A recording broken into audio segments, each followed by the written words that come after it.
Good afternoon, everybody. My name is Babs Black, and I'm a grateful, recovering al-anon.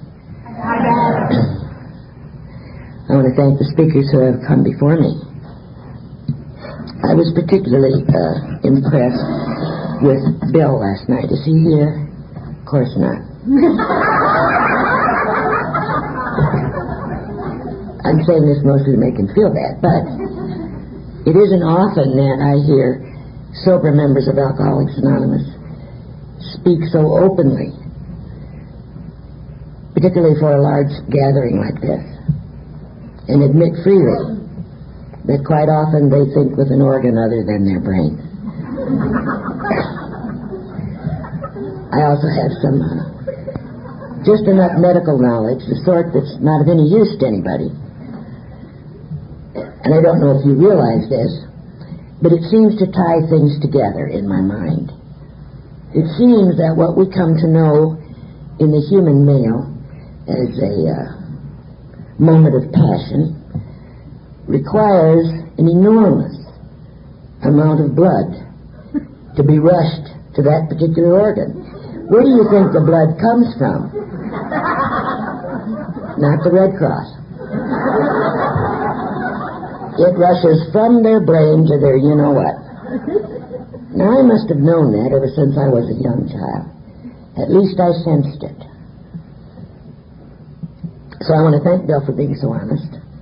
And I also want to thank him for helping me to understand, not necessarily that, but helping me understand what this disease is capable of. And even more glorious, what recovery can be.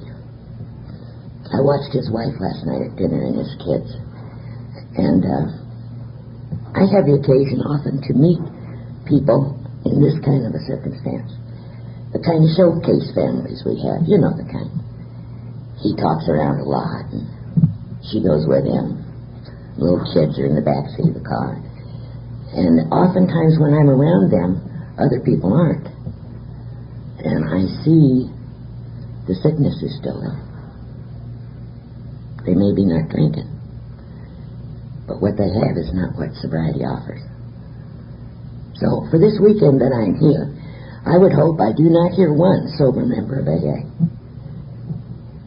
chew out their spouse or put him down. And I would hope I would not hear one active member of the Al-Anon Fellowship make a joke at their alcoholic's expense, because that's not what we're all about. We got sick together, and it would seem to me only reasonable that we should recover together. And with that in mind, I want to thank the AAs who are the big wheels for this thing, for allowing us to have a meeting, for allowing us to participate in this roundup. Kay has been in touch with me for some time. I accused her not, and I've already made this amendment, but then she's got such a mouth on her that I probably should make it publicly. I was talking to Gracie last week, and I said, well, I guess I'm going to Missoula. I haven't heard anything from him, but I've got the ticket, so... And Grace said, well, you better make sure that they're expecting you. Well, surely they're expecting me. I mean, I've got it written right down here in the book. And she said, well, you ought to call him. So with that kind of a mindset, I called, and Kay answered, and I said, why the hell haven't you written me? Or, I mean, I expected some sort of communication. And there was a long silence, and then she said, I did write you. I sent you a program, and I sent you a note, and I sent you a bunch of brochures about white water rafting. And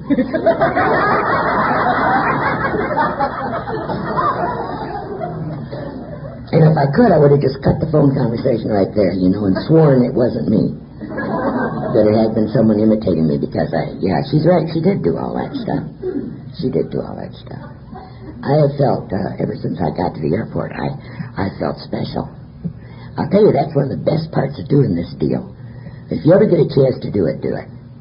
Because, see, the truth is, the committee's full of people who know they could do a better job at it than you can, but they don't want to.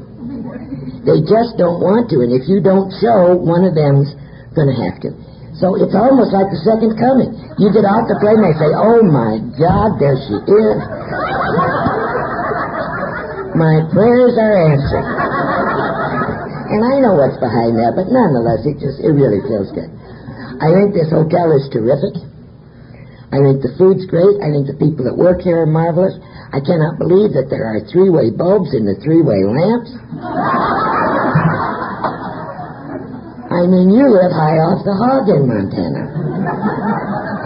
I've been known to take my own damn bulbs when I go. My bathtub doesn't leak. The toilet flushes. And the thermostat is actually wired into the air conditioner. See, we don't do that in Texas. We put a dummy thermostat on the wall so you feel better. But it's not connected to anything. So I'm really glad to be here. I told you that I'm a grateful, recovering al-anon, and some days I'm grateful, and some days I'm recovering, and some days I'm not either one. This has not been a simple, easy journey for me. Although any idiot can look at the things we put on the walls of our meeting rooms and see what a simple program this is. Any fool ought to be able to do it. And I came within a hair's breadth of leaving more times than I care to tell you. Before my miracle happened, I watched it happen to everybody else. And damn it was my turn. And it didn't happen in my time frame. I've given up on you a lot. There's a real blessing at the first group I ever went into. Members of AA used to come up and say to me, Babs, what do you think of old George there? George would have been 2 days sober. And I had this uncanny ability to look at George and predict whether or not he would make it. And if I said he won't be sober by Monday, you better believe George is, as we speak, still sober this day. And if I said, isn't he precious and cute, he was going to be drunk before he left the meeting. I have an almost spotless record. I wish I could tell you that the first alcoholic I ever knew was the one I married. I think that makes us a little swifter somehow, don't you? Now, Shemaine, she has more knowledge and information at her tender age than I had when I was 35. I didn't understand the repetition of this thing. I didn't know why I found him so exciting. I didn't know why the Eagle Scouts that I was introduced to put me to sleep before we ever got.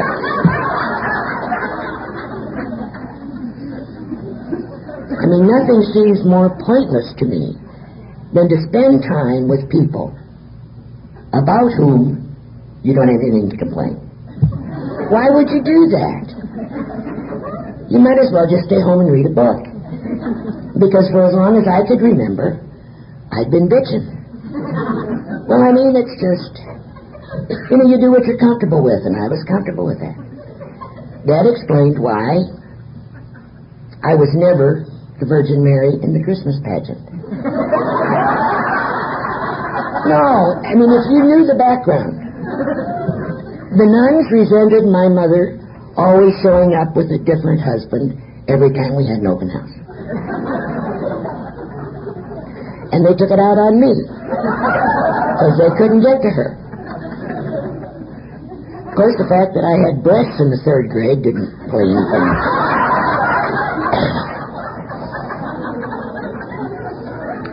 And I'd also learned how to cuss like a sailor if I could get your immediate attention. And I was a favorite there. I almost closed that school. I remember we had a statue of St. Teresa that was in an alcove. She had on a lovely white dress. She looked about 12, 13. Angelic face. The usual statue of St. Teresa holding a rosary. And it occurred to me that there was something lacking. St. Teresa was not what we call anatomically correct. And this was in the early days of ballpoint pens. And I just took it upon myself to kind of adorn her statue. A nipple here or there. A little dense pubic hair. She was Italian after all. And one of those dirty little squealers I went to school with ratted to this great big man. And it was then I became aware that you cannot remove ballpoint pens from priceless Italian statuary. And my mother had to pay to have the whole thing redone. They probably sent it back to Rome. I don't know what they did.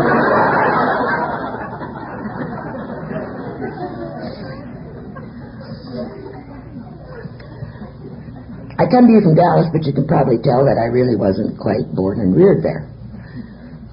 My native state is Illinois, and I was born and raised there, as was my mother. We were born both in the same small town. All of my teachers in school had taught my mother. That, I suppose, could work to your advantage. It never did to mine. My mother was apparently the bright and shining star. She was every teacher's favorite pupil. She was going to go on in bigger and better things. She had so much potential. And then I came along. I heard early on that I was found inside a cabbage field, and I wish they'd never told me the awful truth. Because I labored under that delusion for some time until another neighborhood kid told me where I came from. And it turned out he was right. I was born to my mother before she was 18. And she and my father, during the Depression, I was born in 33, in a small railroad town in northwestern Illinois, where there were no jobs. And they tried to make a go of it. They tried to do the right thing. With no money, no maturity. I mean, they didn't have a prayer. Let's be honest, they didn't have a prayer. And before I was a year old, they divorced. And once I found out what divorce was, I was certain that the reason they divorced was because I was there. Never occurred to me it was the reason they married is because I was there, but then. And I was so obsessed with bringing these two star-crossed lovers. My mother would not even allow his name to be mentioned in her presence. But I knew down deep she pined for him. And so when I graduated from high school in that little town, for the first time ever, we had assigned seating. And I was given 10 tickets. And I seated in my mother and my father next to each other and waited for the spark.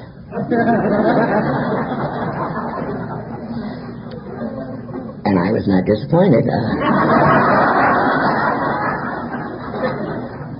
She was quite forthright about her opinion of him. And she walked out. Now, if you had told me that I was a hopeless romantic, I was not. I was practical. I had been raised by my mother's older sister and her husband in that little town. And I had such a family that, in the beginning, my grandparents raised me. My mom left to find her free fortune, and I lived with my grandparents. And I know some of you were not that fortunate. And for most of you, it's just too damn late. If you've missed that boat, you won't ever get another chance. But I will tell you, my experience is, it's just terrific to be raised by grandparents. Because they don't have any investment in you, you see. They don't have anything to prove. They love you just because you're there. My grandfather bought me a drum when I was 3. And I became a drum virtuoso. And my grandmother would take me around to the neighbors and bring your drum, Barbara Ann. And the neighbor would say, oh, really, Svea, she doesn't have to. And my grandmother would say, oh, no, she enjoys it. Barbara Ann, play God Bless America for him. And I'd get pumped up and then I'd play it.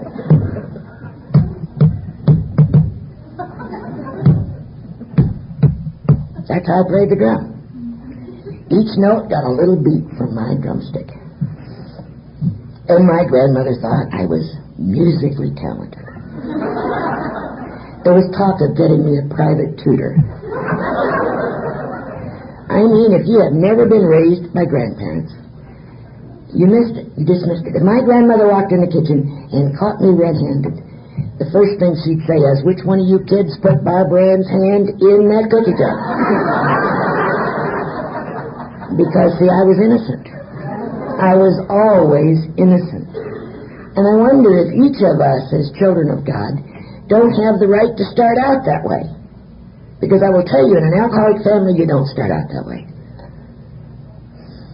But damn, I did. I knew, my grandpa told me there wasn't anything I couldn't do. I sat on his knee and listened to Franklin Roosevelt on the radio. And he told me, if you want to be like Franklin Roosevelt, sweetheart, you can. He meant the president. I thought he meant I could get polio. But I knew from them I could do anything. God had given me gifts that would allow me to do anything and be anything I wanted to be. One of the things I wanted to be was not somebody that lived in a house with two old people. My grandfather was fat and bald, and my grandmother's hair was white. I don't know if you've noticed, but grandparents start out kind of old.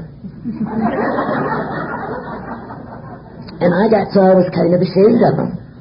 Nobody else had people that old hauling them around. But up on the hill in that little town lived my aunt and uncle, my mother's older sister. She was 14 years older. She married a spectacular fellow. Oh, God. He was the only dentist in town, and he was the mayor. Everybody called him Doc. He was president of the school board. I don't think he had an enemy. Small-town boy who'd made good. And come home to share his riches with his roots. And I adored them.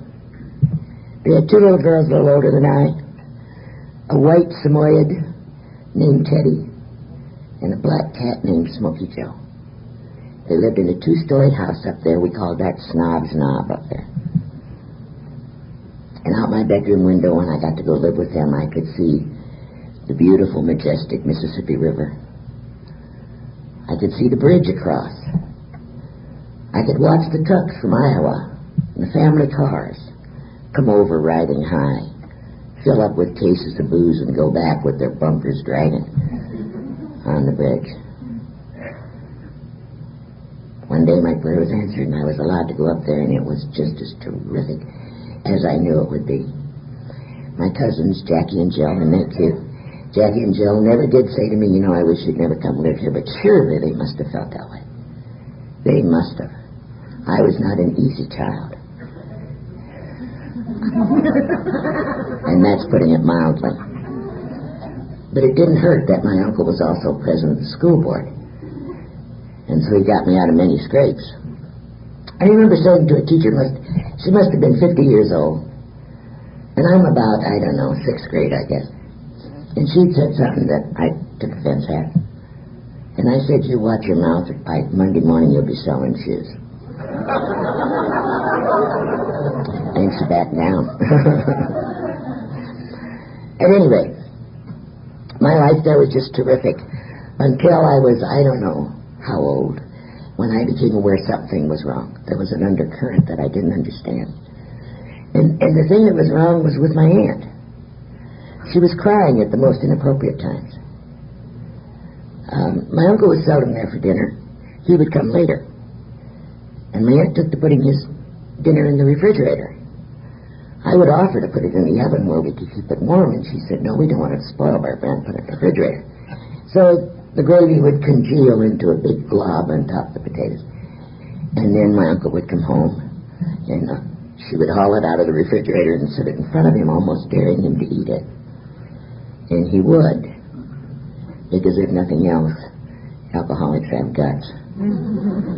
And he'd put that congealed food down, and he always said the same thing. "Smells good, Mama." It had been in the refrigerator so long there was no smell. And he would eat his dinner, and he would go to lay down on the couch to rest his eyes for 20 minutes, and in 20 minutes he would get up and say he had an appointment, a nighttime appointment. town. Some farmer had to come in to have his teeth done, and my uncle would be gone, and my aunt would cry. I saw nothing incongruous in his behavior, but I could not bear to see her cry. I loved her with almost an obsession. She was the mother I never had, and I would have killed to keep her from crying, and she would never tell me what was wrong. Never tell me what was wrong. Eventually I discovered what was wrong. He didn't have an appointment. Some years earlier he had brought the moose to that little town. I don't know if you got the moose in Montana, do you? If you don't, you have the VFW or the Elks, or doesn't make any difference what you call it. It's an outfit of people who join because of their mutual interests. And they have a bar, most of them I've been in, just about as big as this room. And then they have a meeting room, about as big as this table. The Moose has their big deal is an orphanage in Mooseheart, Indiana, that they run and support. I guess it's where the orphans of dead meese who have drunk themselves to death go. I don't know. But he was a head antler on the Moose. And of course you had to be a card-carrying member. So you didn't just drink with the riffraff in there, you drank with your own kind. And my uncle was heading right into the Moose every night when he said he had an appointment. He'd run upstairs and he'd turn on his office lights, and they were conveniently located right below him. Coincidental, I'm sure, and he'd run into the Moose and he'd stay there till 10 o'clock when they were getting ready to close, and they'd run up, turn off the office lights and come home. And I knew the secret. I knew why she cried. And I offered to fix it for her. Seemed to me all we had to do was confront him. The hell do you think's going on, Doc? You're not working, you're drinking in there. And that's not right, and we don't like that, and it's going to stop. And then I knew what he'd say. Well, for heaven's sakes, I had no idea you'd take offense at that. Well, of course I will. Why didn't you say something before? And then he'd be home on time, and we'd have dinner together and probably play Monopoly at night. I don't know, it's going to be good.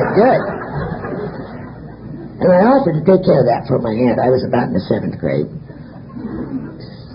And she gave me one of my first lessons about alcoholism. Then she turned on me, called me an ungrateful child. How dare I suggest something like that about him, after all he'd done for me. Gave me a roof over my head and clothes on my back and food in my belly. And I would suggest such a thing about him. That was the first and the last time I ever suggested it. My uncle died of chronic alcoholism about 3 months after I found this program. But of course he lived a long and happy life, He was 57. And no one ever suggested that Doc died young. He developed diabetes and couldn't stop drinking. And so they began carving him up. As often happens in stage 4 diabetes. They cut off both his legs, and we're going to have to do some more. When he gratefully died of what his partner called cardiac arrest, I remember it was the last argument I ever had in that little town. It was with the MD who had been his partner all those years, and he put cardiac arrest on the death certificate, and I said, put chronic alcoholism, for God's sake. Can anybody here get honest just once? And he said, I couldn't do that to that family. So his death certificate says cardiac arrest. I guess we all die of that, don't we? And so when you hear statistics about how many people this disease kills, I want you to know that that doctor is not the only one who thinks that way and who refuses to bring that last amount of shame onto the family. But before my uncle died, he was very much alive in my life, and I was getting so I really couldn't handle it. My 2 cousins had married and left, and it was just the 3 of us in that little house, and alcoholism is progressive, and it was getting worse. And I wanted out. I just wanted out before every dream I'd ever had was hopelessly shattered. There weren't a lot of options open to me in 1951. If I were to stay in that little town and find a job, there's no reason why I couldn't live in their home. I could always get married. And the railroad still employed maybe 100 people there. And that would be my ambition. I would marry a brakeman and we'd live there the rest of our lives. I didn't know a brakeman that I was necessarily interested in. Or I could go off to college. And my mother had said she thought she could help me with that.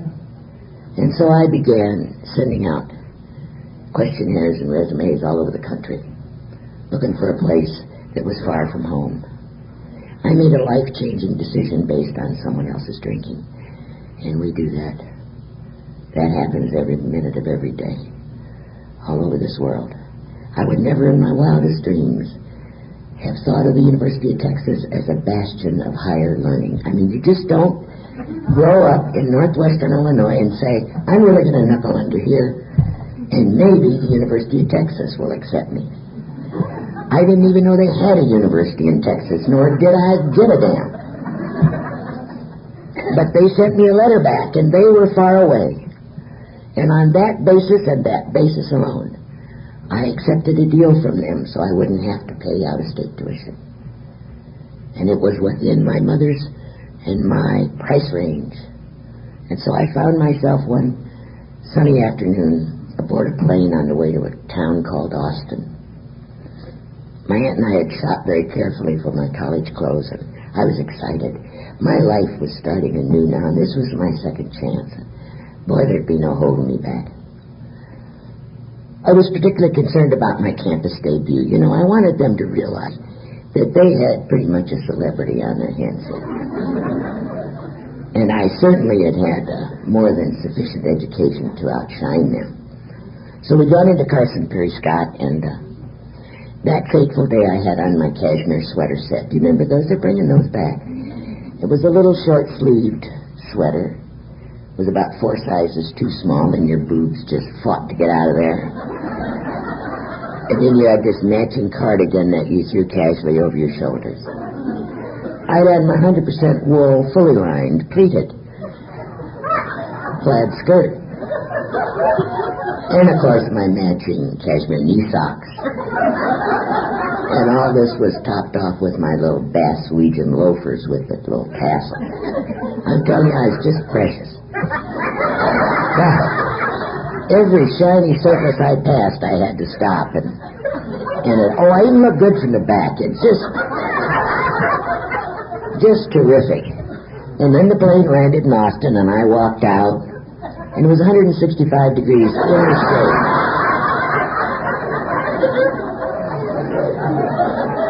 And by the time the cab got me to the dorm, my little sweater had shrunk almost all the way up. And my belly button, just dry. I hadn't been there a couple of weeks, and I was forced to go to a freshman reception. And I was far too sophisticated for that. I didn't understand the people. They walked slow, and they thought slow, and they talked slow. It was like living in molasses. I thought, oh, God, I'm never going to be able to adapt to this. I had this uncanny urge to just rip in their little tongues out of their mouths. I wanted to say, for God's sake, say it or shut up.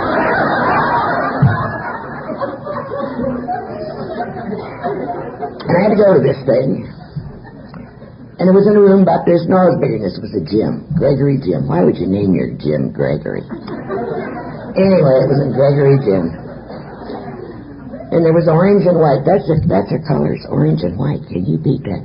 Orange. Why didn't they choose pink and turquoise? Anyway, orange and white, dripping all over. And it was just what I knew it would be. Over here, I was about, 60, 100 girls.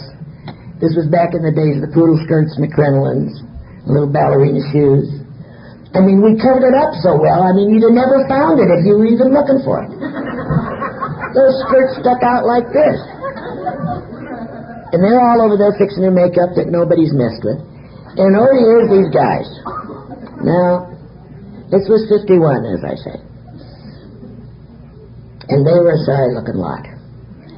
They all were looking at the floor, digging their toe into the wood, leaning up against the walls. There's music playing, nobody's dancing. They're not even talking to each other. They're doing whatever it is they do when they have their hands in their pockets. And I thought, this is a waste of time. This is like the 6th grade, for God's sake. I went up on the stage to get myself a glass of that awful punch they served. And I turned around, and it was only then that I was able to take kind of an instant census. Because no matter how dense these girls were, there were 9 times as many guys over here. The Korean War was just beginning to wind down. And those that had put in their time were coming back, and they were coming to universities just like the University of Texas.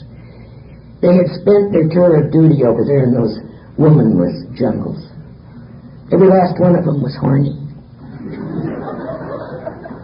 And I looked at those odds, and I thought, you know, Barbara, if you put your mind to it, you could probably adjust here.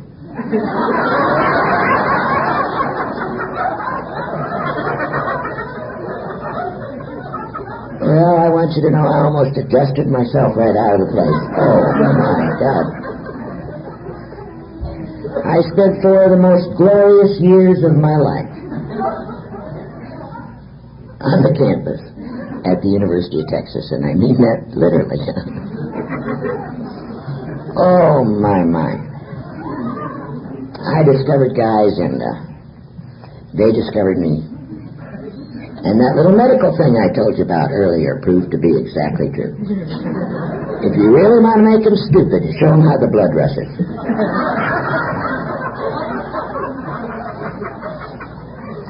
By the time I was winding down my academic career, I realized that some of the better ones had been picked off, and I began to really get serious now.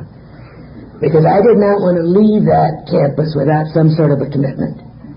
I knew where I was headed after that. Everybody I was going to be working with would be divorced 4 times, 65, fat and bald. I would never again have a field like that to pick from.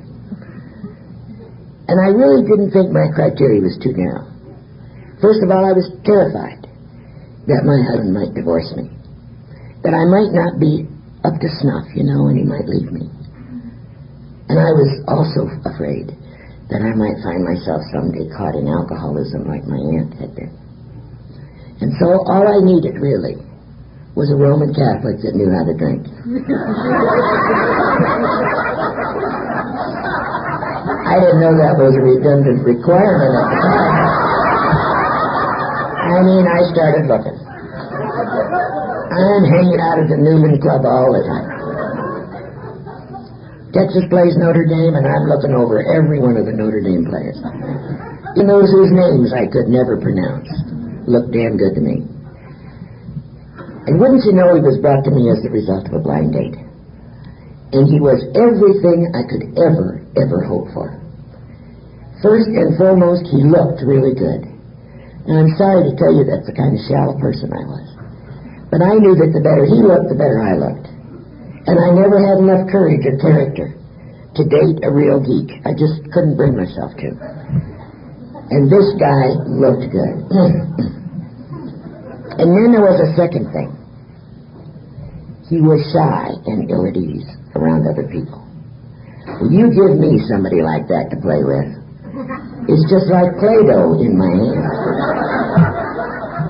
I mean, shy and ill at ease has never been one of my problems. They called me in the dorm and said my date was there to pick me up. I don't know how he ever got that message across. He must have had it written on a piece of paper. I went down. He's the only one standing there. I said, "Are you Clayton?" He goes. I said, "Well, I'm Babs." He said. And we just stood there. I said, "You here to pick me up? Is that right?" I understand we're going to a fraternity party. Is that? You have a car? Well, maybe we ought to go get in the car and go to the fraternity. And I said, "Thank you, God, I can handle this one." Wow. I mean, I was in love before we ever got in this car. And off we went. Went to the fraternity house, and he did the same routine. But they were mixing drinks out in the kitchen in garbage cans. You know that, where they pours a little something in? I don't know how many of those he had. I don't think very many. But I watched a transformation take place that I'd never ever seen before. I mean, if Story could have been there and photographed him, they would have sold more vodka. Because when I saw what happened to him, whatever alcoholic, praise and hopes will happen to him. I mean, this guy tripped over the flowers in the rug at that dorm, and he had a couple of belts or whatever that stuff was, and all of a sudden he is Fred Astaire.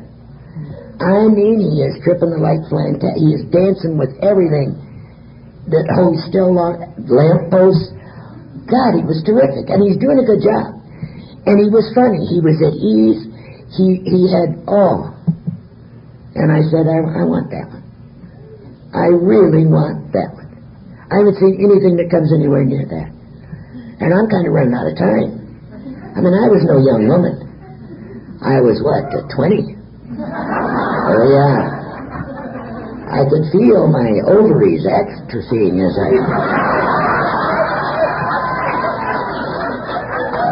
I knew that menopause was right around the corner.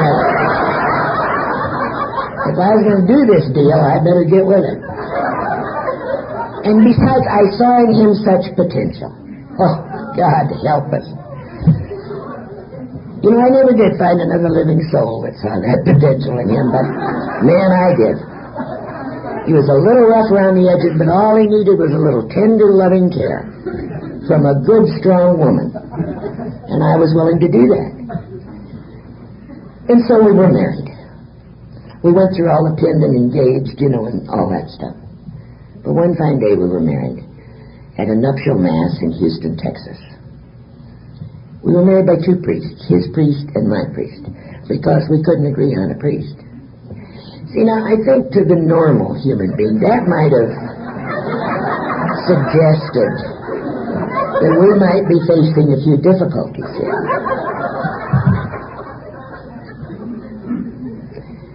We moved into a small apartment, just he and I. We had never been just us. We were surrounded with all our friends, but once you get married, they kind of leave you alone. And I found he was dull as hell. I mean, he just didn't have much to say. And I had far too much to say. And he wasn't interested. I talked to the cat a lot. It wasn't working out. I knew what husbands and wives were supposed to do, and I was willing to teach him. And he just would not listen. And then I discovered something. I kind of hate to tell this, but it's an honest program, I must tell you.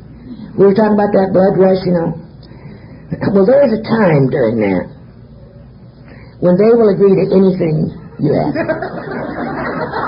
You have to time it just right now. But once they step over that invisible line, I'm telling you, there's no stopping them. And that's when I would elicit.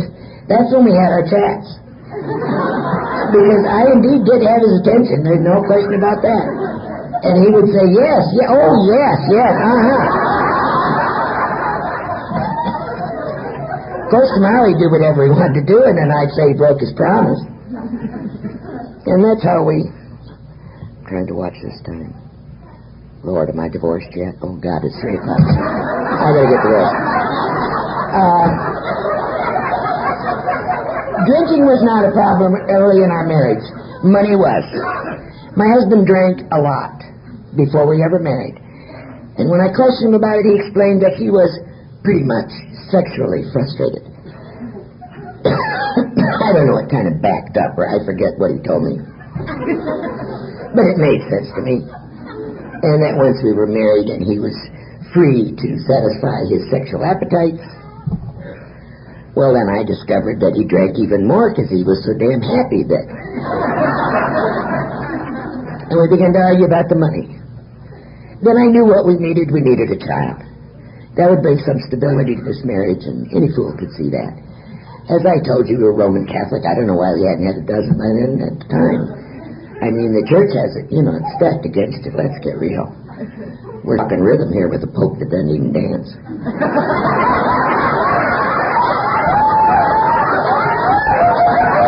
So I discovered that despite my ripe old age and my encroaching menopause, I was indeed able to get pregnant, and I did it time after time after time. We had a little girl, and things didn't change very much except for me. And then I knew that we needed another child to kind of get his attention, and we had another little girl, and my work was double. Then we had another little girl, and then I knew he needed a boy. If you had a boy to bond with, to fish and hunt with, of course he didn't fish and hunt, but it'd be different. And knocked up again, we moved to San Antonio. And this time it was different. I couldn't breathe, I couldn't sit, I couldn't play. And finally, at about 4.5, 5 months, I went to see a doctor. He asked if he could take pictures, and then he said to me, "Well, Mrs. Black, I think there are 4, possibly only 3. And I said, "Babies?" And he said, "Yes." And the only way I can explain to you how I felt was I was pissed.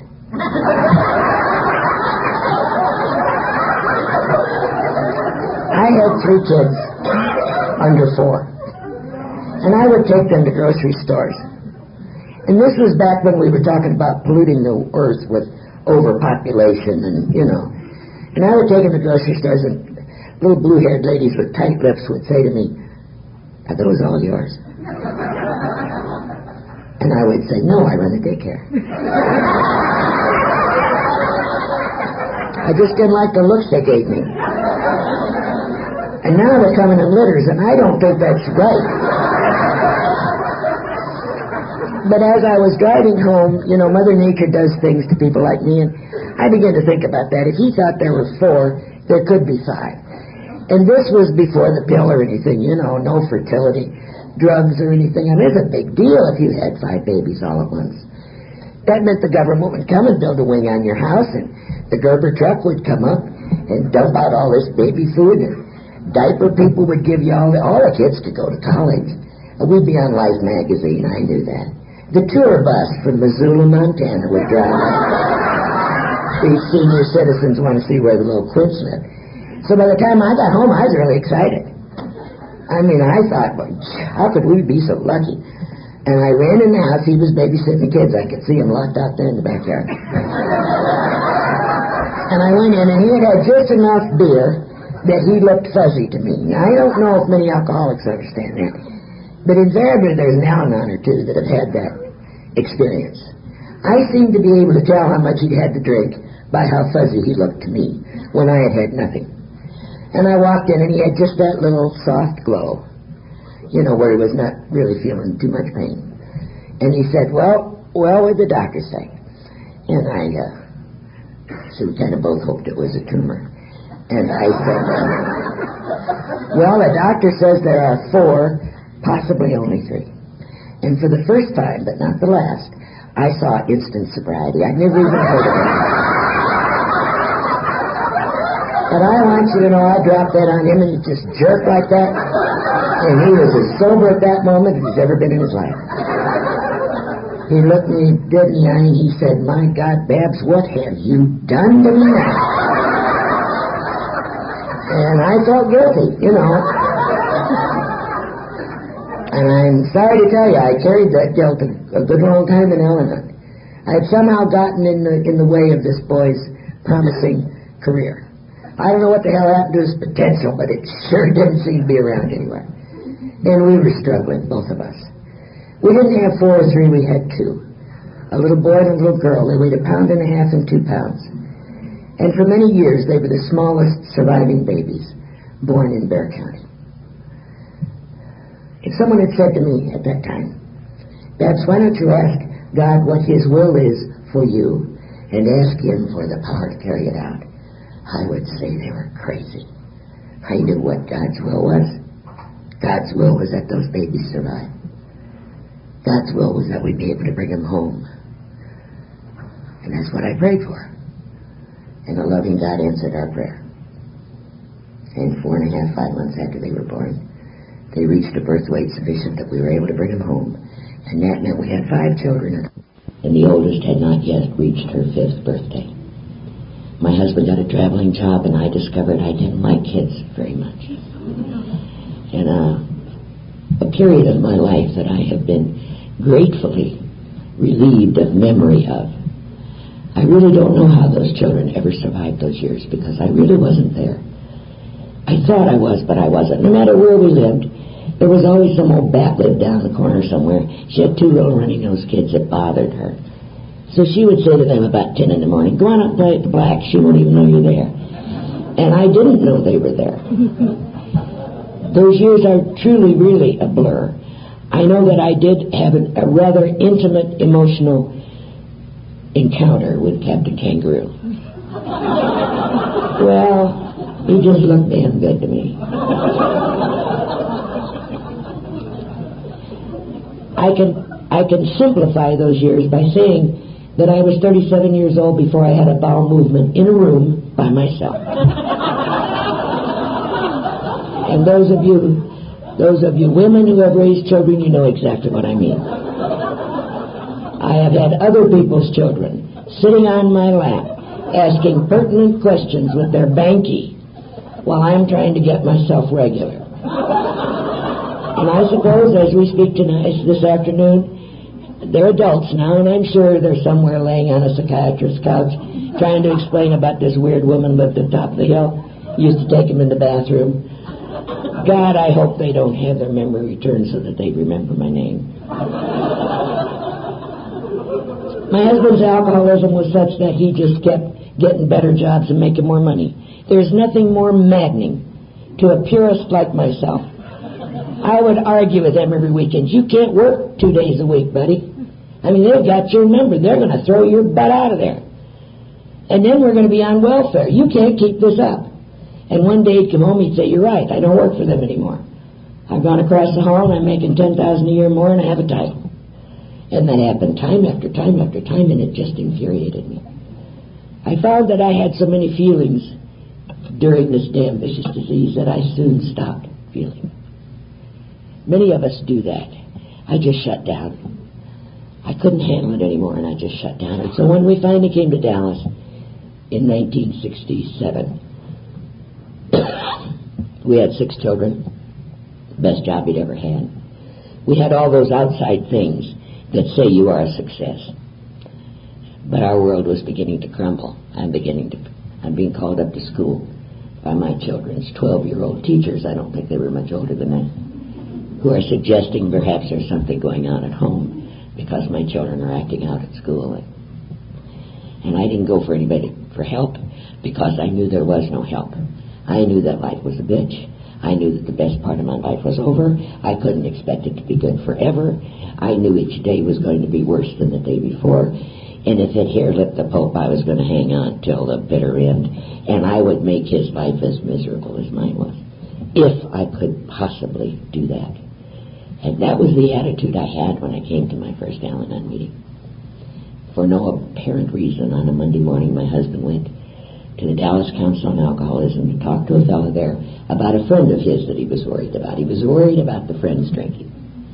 Thank God the guy he got was a sober member of AA and saw through him right away, and in no time at all had elicited a promise from him that he would go that night to an AA meeting.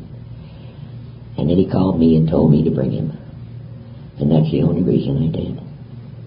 Because he said, if you don't take him, we'll never know whether or not he went. And I said, I know the lioness, OB, you're right. I'll take him and I'll sit there the whole time too. And he won't leave either. And up we went. And in we went. He looked good, damn good. He always looked good. I had stopped looking good years before. Well, it gave him these funny ideas, you know. And I had dressed carefully. I had on my turquoise maternity pedal pushers. I wasn't pregnant, but it's the only clothes I had anymore. And I had on that little white overblouse. I had my miraculous medal on the outside, hanging there like a headlight. I had my campfire girl and my Bluebeard leader's pins prominently displayed over here. I had on my turquoise Japanese thong sandals that matched my turquoise pedal pushers. I thought I looked good. And I didn't want to, make the alcoholics feel bad. And I walked in, and an ugly woman came up to me. She was ugly on October the 4th of 1970, and she's still ugly today. She said, "Pardon me, my dear, you're an alcoholic." And I pointed at him, and then I realized what she said. She might as well accuse me of being syphilitic. Couldn't she see? Of course I wasn't. My God. Had I not suffered enough? I want you to know I was physically escorted from my first AA meeting. They said it was closed. I didn't. What the hell do you mean closed? And then people like me couldn't be in there. Oh. They threw me in the next room, which happened to be where an al-anon meeting was. I'd never heard of al-anon. If I had, I wouldn't have come. And I sat and I listened to the man my husband had spent the morning with stand before that group of al-anons and talk seriously and honestly about his disease. And I could not have heard it except from the horse's mouth. For the first time, I heard and I believed that I was not responsible for what happened to my husband. It was not anything I had done or failed to do. Whether or not he had ever laid eyes on me, he would this day be an alcoholic. Oh, please, God, let that be true.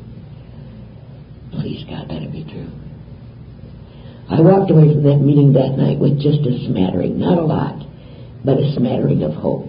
That maybe what they were saying wasn't a bunch of bull. Maybe this thing really is a disease. Maybe neither of us has power over it.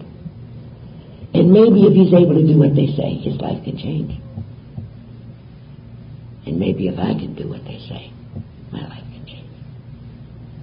Early on, my children got involved in al-anon. And before I knew it, it was a rite of passage in our house. Those were glorious, terrific, wonderful years, and I would not trade them for anything. We've been coming to the program 8 years. My husband was sponsoring everything that had fly in their pants, and I'm sponsoring all the wives. And we are both terribly, terribly active. All of our kids now are old enough to be in al-anon, and it's a terrific life, and I know the marriage isn't going anywhere, but we'll fix that when we get around to it. There are more important things to do right now, and my husband announced to me that he believed he needed a divorce. And true to form, I said, "No, that's what you think you want, but that's not really what you want." But I just couldn't convince him. He was convinced that's really what he needed. And so he got one. And I will tell you, I've never been so frightened. I've never been so, oh God, I don't want to do that again. I really don't want to. I almost didn't make it. By then, there were 3 children still at home. His parents had come to live with us. He and I are both only children. And I kept saying, "You can't do this." And he said, "Yeah, I believe I can." My father-in-law, who was a retired attorney, he came downstairs when he found out what was going on, and he said, "Babs, I don't want to live in an apartment," because my husband wanted a house sold yesterday. He said, "I want to live in an apartment." And I said, "Dad, I don't want to live in the back of the car." And he said, "Well, then why don't you let me be your attorney?" And I said, "I don't know if you're a very good attorney or not, but the price is right. You got a deal." And my father-in-law was my attorney of record. Just by that simple act, he sealed my husband's fate. Come on. And we cleaned his clock. That's what we did. Well, how are you going to look at this thing? But I realized sometime later, I was talking to my sponsor, she said, "Babs, you gave him a terrific gift." I said, "What was that?" "Well," she said, the guilt's going to get him sometime. See, because he started thinking with that other thing too, And that one didn't last. I think 6 months or something, I don't know. And then she's gone, then he tried it again, that one wasn't so good, and then he's going to keep doing it until he got it right. And he's going to say to himself, "She stripped me of everything I ever owned." And that's a marvelous, marvelous way to get rid of guilt. Get angry at what they've done to you. So I gave him a marvelous gift. I must tell you that as we speak, as far as I know, he's still sober. In October, he will come up on 28 years of continuous sobriety. I don't know exactly what he does for a living. He lives out in the West somewhere. But he came when our latest grandchild was born. And I spent about 30 minutes with him. And much to my chagrin, I discovered At long last, at age 65, he has become what I always knew he could be. There is an ease about him and a peace about him that was never there before. The restlessness, the irritability, the discontent, those three damn horsemen that roar through our lives with this disease are gone. And I'm grateful. I am grateful for what has happened to him. If it meant that I am not to share his life, if I love him, then that's okay with me. A wise woman once said to me, to love somebody, Babs, is to want what's best for them, whether that best includes you or not. And yes, I believe today he has what's best for him. He left in 1978 and I never worked. I had no money. I had a diploma that hung over my washer. The big deal was I was a damn good al-anon, but I didn't think anyone was going to hire me on that basis. A nosy al-anon that worked at a hospital in Dallas wouldn't stay out of my business. You know, they're bad that way. And finally, to shut her up, I went over there to interview for the job I knew they did not have. And before that day was through, I came home with the job. I called my father-in-law. I said, Dad, I got a job. He said, of course you did. I said, I'm working at Presbyterian Hospital. He said, you'll be running in a year. He was a neat guy. I miss him. He's dead now, but he lived with me till the day he died, and I miss him very much. After I'd been there a little while, Dad volunteered to work in the radiation oncology outpatient center. His wife had died, and he missed her terribly. And so he and I would go off to work 2 days a week. Dad to handle cancer patients and me to do whatever I was doing. And he and I had a deal. If either of us got lucky, we were going to leave our back porch light on. And I hate to admit it to you, but it's been, a lot of years, and I've still got the same original bulb in my house.